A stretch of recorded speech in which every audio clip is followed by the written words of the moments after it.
Attention! Cette habitude tue ta vie de prière. Lentement. Silencieusement. Mais sûrement. Et tu ne t'en rends même pas compte? Tu crois peut-être que ta foi est forte. Parce que tu lis la Bible? Parce que tu vas à l'église? Parce que tu sais prier quand il le faut. Mais il y a une habitude que tu tolères chaque jour. Une habitude qui ronge ton intimité avec Dieu.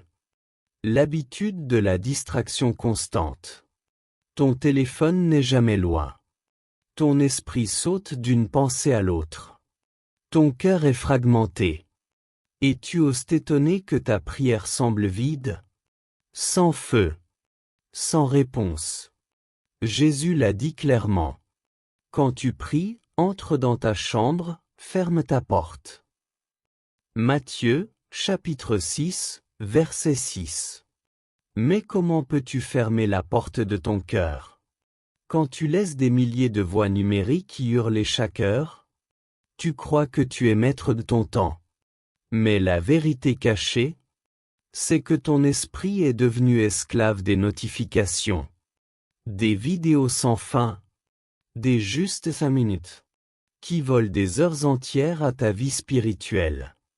Et pendant ce temps, le Saint-Esprit attend, dans le silence, dans ce lieu secret, que tu n'as pas visité depuis des jours. Tu te demandes pourquoi tu n'as plus de feu. Pourquoi la tentation te semble plus forte? Pourquoi tu ressens ce vide, même après avoir prié? Mais tu refuses de voir ceci. Tu viens devant Dieu avec un cœur épuisé, dispersé, sans profondeur. Tu te rappelles de 1 Roi, chapitre 19?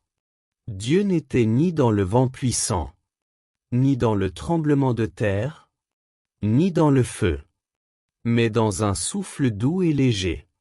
Et tu ne peux pas entendre ce souffle si tu vis dans le bruit permanent. Ce n'est pas seulement une question de concentration.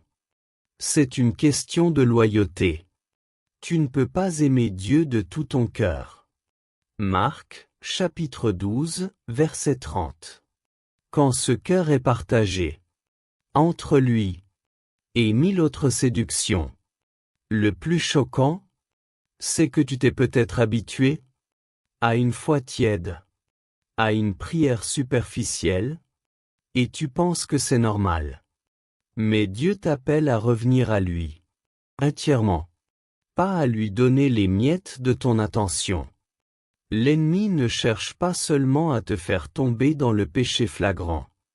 Il veut voler ta capacité à te connecter vraiment avec Dieu, en te distrayant juste assez pour que tu perdes l'intimité, sans même t'en rendre compte.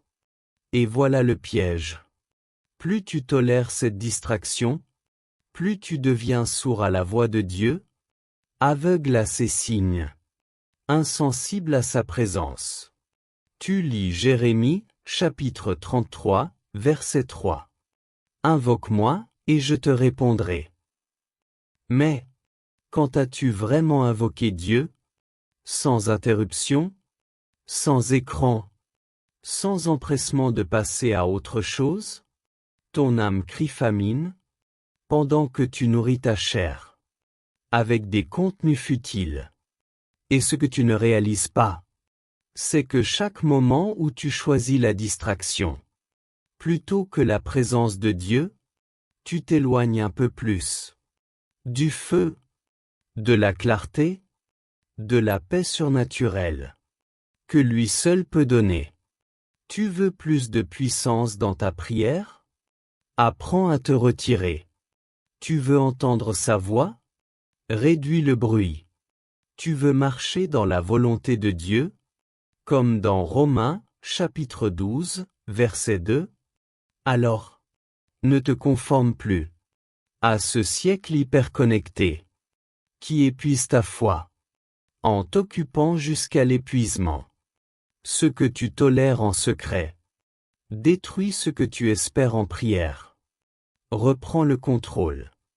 Réserve un lieu, une heure, un silence, où rien ni personne n'interrompt ton rendez-vous avec ton Créateur. Car si tu ne combats pas cette habitude maintenant, tu continueras à prier sans puissance, à chercher sans trouver, à vivre une foi théorique, jamais transformante.